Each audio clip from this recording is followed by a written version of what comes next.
Excelente y bendecida noche a toda la audiencia y público brillante de este distinguido y glorioso grupo Tecnologías Divinas. También le enviamos un saludo fuerte y caluroso a todos los suscritos en nuestro canal Tecnologías Divinas. Bueno, voy a tener mi participación en el tema que está en desarrollo.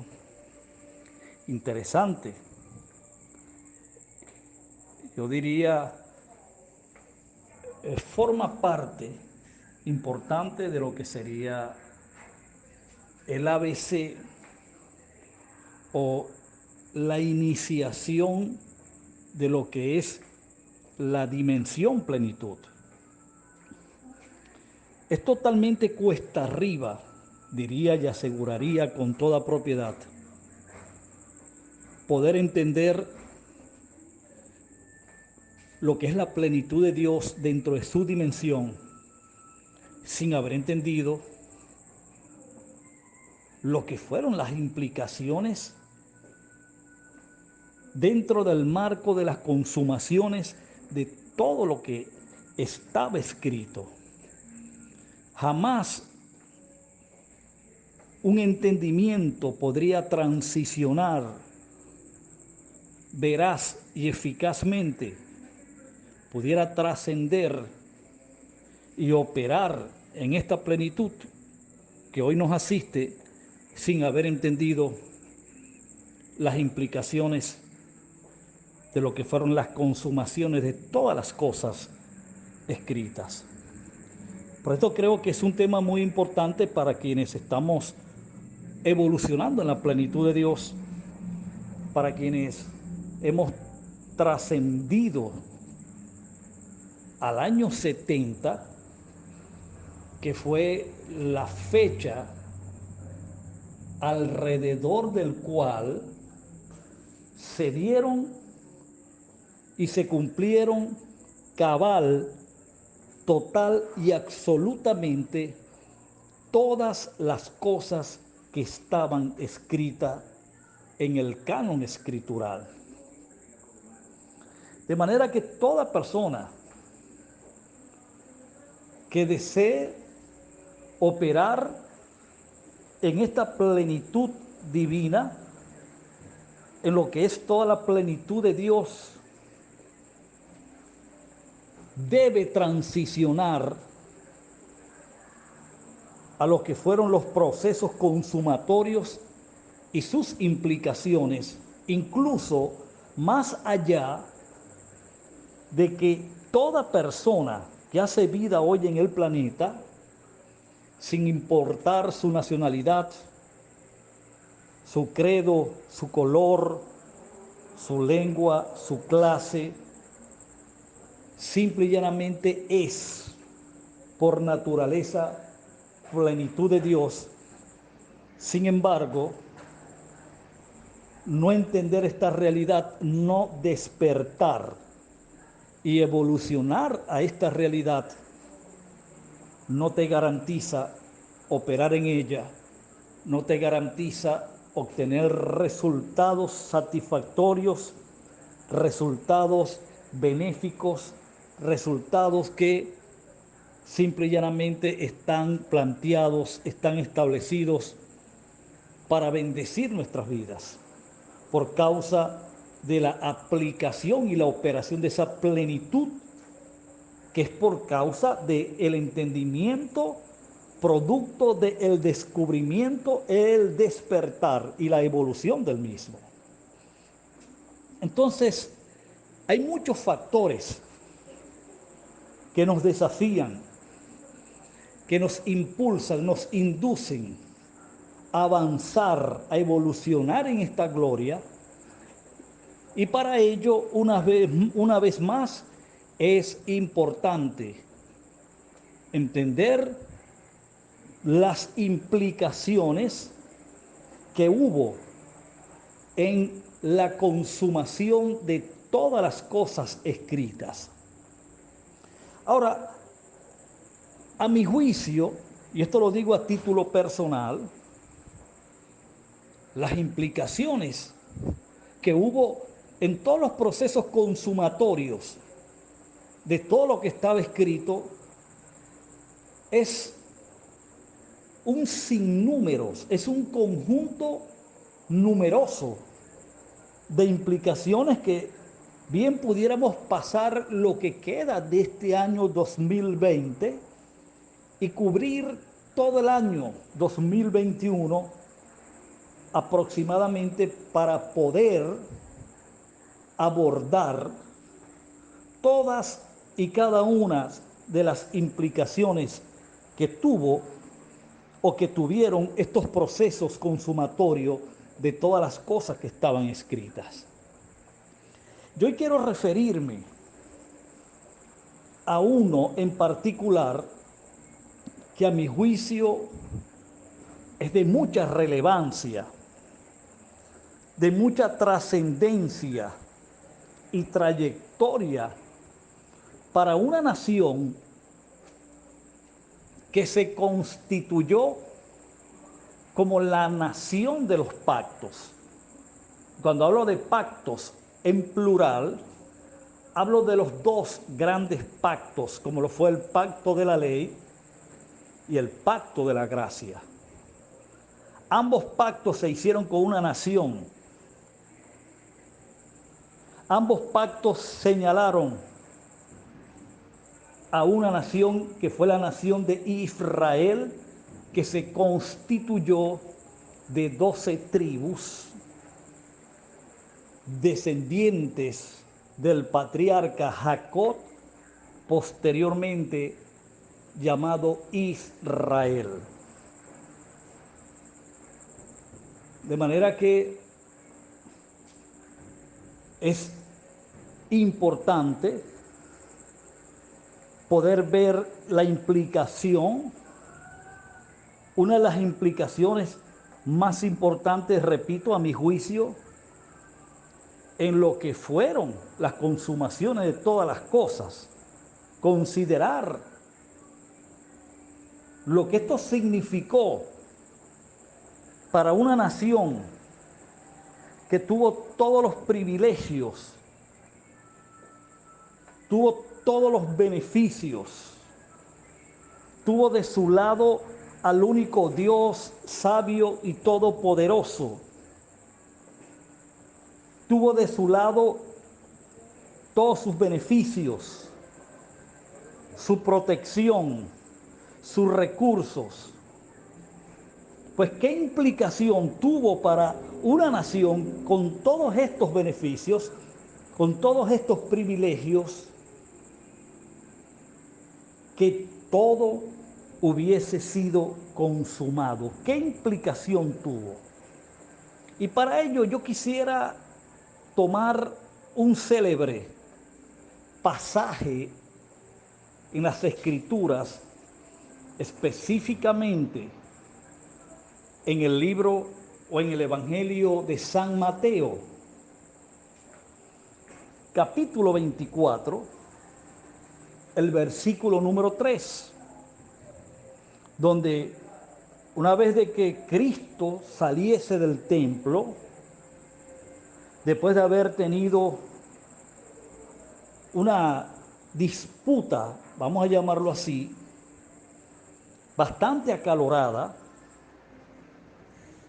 con el liderazgo religioso y judío del primer siglo dentro del templo, por causa de lo que habían convertido el templo.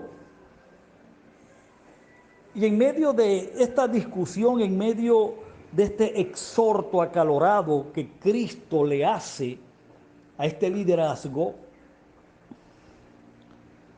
se desatan una serie de importantes juicios que hiciese Cristo sobre el liderazgo judío y sobre la nación judía, que por supuesto esto inquietó mucho a sus discípulos, a sus 12 discípulos para ese momento, para ese entonces. Luego él sale del templo, los discípulos con la cabeza o su mente en su mayor revolución, su cerebro procesando toda aquella información que acababan de escuchar, como judíos que también eran, como buenos judíos que eran, además siendo individuos con un nivel de cultura y de educación no muy elevado, aquello no dejó de inquietarlos, aquello no dejó de ponerlos a pensar en lo que Cristo acababa de decir. Y ellos tratando en esa tónica de persuadirlo, de apaciguarlo, comienzan a llamarle la atención con la edificación del templo que construyese Herodes, el templo en Jerusalén, que le tomase 40 y tantos años para construirlo. Ellos tratan de llamarle la atención para persuadirlo y de alguna forma apaciguarlo de ese momento que acababa de vivir acalorado dentro del templo, repito, con el liderazgo fariseo, el liderazgo satánico y diabólico del Israel del primer siglo. Y les dicen sus discípulos: mira, Señor, qué gran templo, qué monumento, qué colosal ícono, qué grandeza que nos identifica ante el mundo es este templo. Mira sus ofrendas votivas. Y Cristo les responde y les dice: ¿ves todo esto? De cierto digo que no quedará aquí piedra sobre piedra que no sea derribada. Usted conoce la historia mejor que yo. Por supuesto, esta declaración suma a la mente de estos individuos mayor inquietud y de repente algunos cerebros de los que iban escuchando esto se fundieron, se fundirían, pero esto sumó más inquietud. Y les voy a explicar por qué. Cristo sale, se sienta en el Monte de los Olivos, dicen que aproximadamente 3 kilómetros después del templo, y note las preguntas que les hacen 3 de sus discípulos, como lo fue Jacobo, que sería Santiago, Pedro y Juan. Les llegan y le dicen: Señor, dinos cuándo serán estas cosas y qué señal habrá de tu venida y del fin del siglo. Note que fueron 3 preguntas en uno. Pero yo les puedo asegurar que estos 3 individuos, aún teniendo el poco nivel que tenían de educación y de cultura, pudieron entender perfectamente las implicaciones de cada detalle, de cada declaración, de cada juicio que Cristo emitiese en ese momento. Y estoy convencido que la mayor inquietud que se generó en ellos fue cuando Cristo habló del juicio que vendría para culminar, para ponerle fin al pacto de la ley. Por eso ellos les preguntaron, fue lo que más les inquietó seguramente. Ellos les preguntaron: ¿y qué señal habrá del fin del siglo? De tu presencia y del fin del siglo. ¿Por qué el fin del siglo? Claro, usted y yo no somos judíos, no podemos entender lo que pasaba por las mentes de ellos. Habría que entrar en la mentalidad del escritor y de aquellos pues que estuvieron protagonizando cada uno de estos eventos para poder entender lo que está pasando acá. Lo que estos 3 individuos les estaban preguntando a Cristo era: ¿cuál era la señal de que el pacto de la ley va a terminar? ¿Cuál es esa señal? Señal, perdón.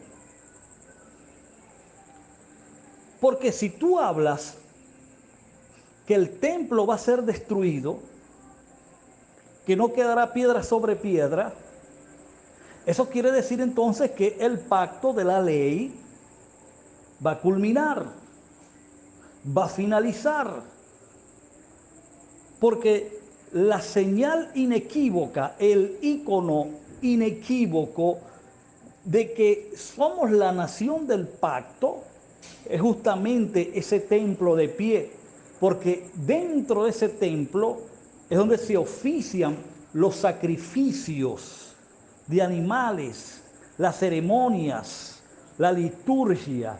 Es allí donde el sacerdocio levita ejercita o ejerce, oficia su rol, su, digamos, ministerio del santuario en favor de nosotros. Es ese sacerdocio el mediador entre Dios y el pueblo de Israel.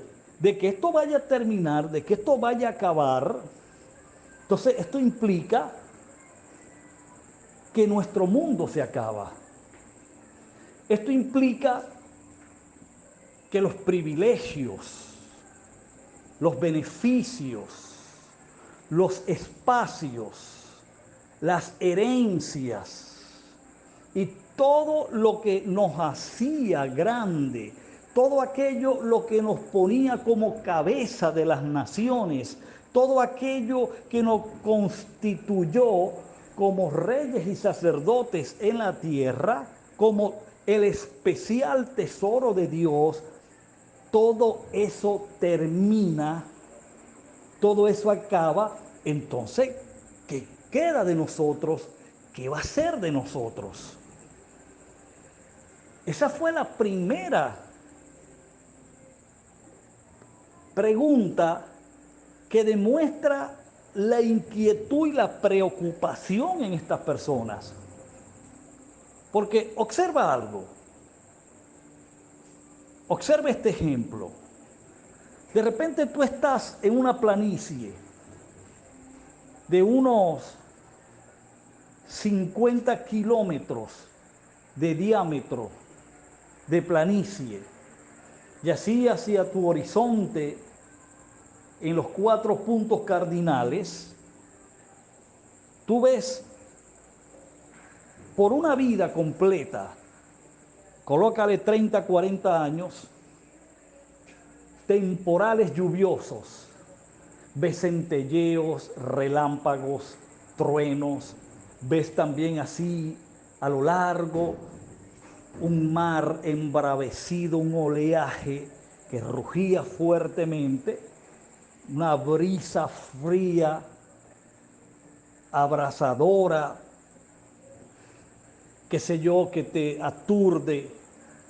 Y este es el ambiente y es el mundo que has estado observando por 30, 40 años y te acostumbraste a él y aprendiste a vivir en medio de él y fuiste un producto de ese ambiente, te beneficiaste de él, viviste por él en medio de todo este ambiente y de repente te levantas en la mañana y cuando miras observas que todo ese paisaje, todo ese horizonte que observaste toda una vida con unas características sistemáticas y recurrentes por 30 y 40 años, de repente ya no está.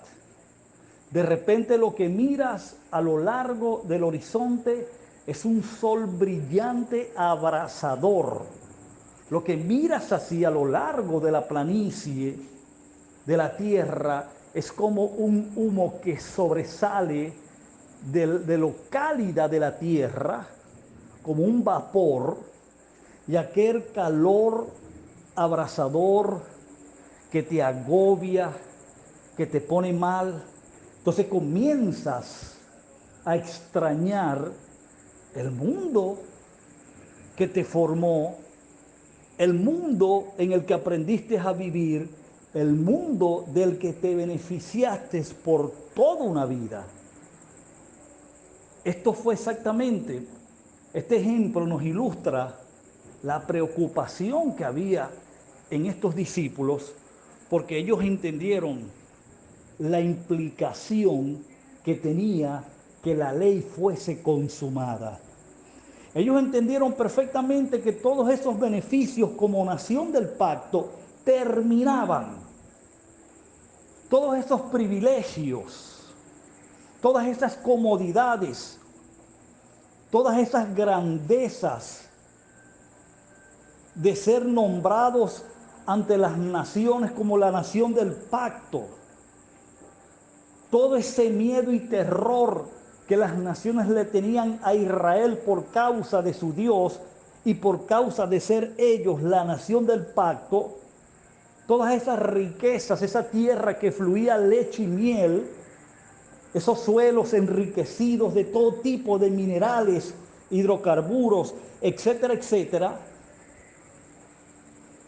que todo eso para ellos iba a terminar, que ese mundo en el que aprendieron a vivir, del cual fueron producto, la cultura que los vio nacer, el efecto invernadero de sus culturas, de su idiosincrasia, el valor que eso tenía para ellos, la grandeza que eso le daba a ellos ante las naciones, terminaba, acababa. Eso no cabía en la mente de un judío.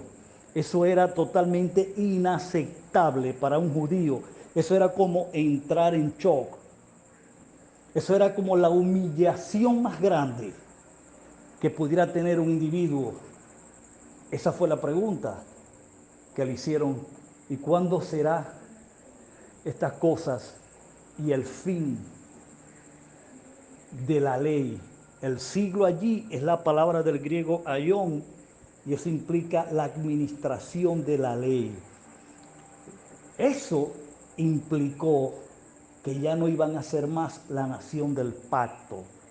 Eso implicó que serían una nación más como el resto de las naciones ante Dios, y que ya no había distingo delante de Dios. ¿Por qué? Porque Dios entonces sería todo y en todas las naciones y en todos los seres humanos que hacían vida en el planeta desde el momento de que todo fue consumado, sin importar, repito, la nacionalidad, la lengua, el color, la tribu, el clero, la clase.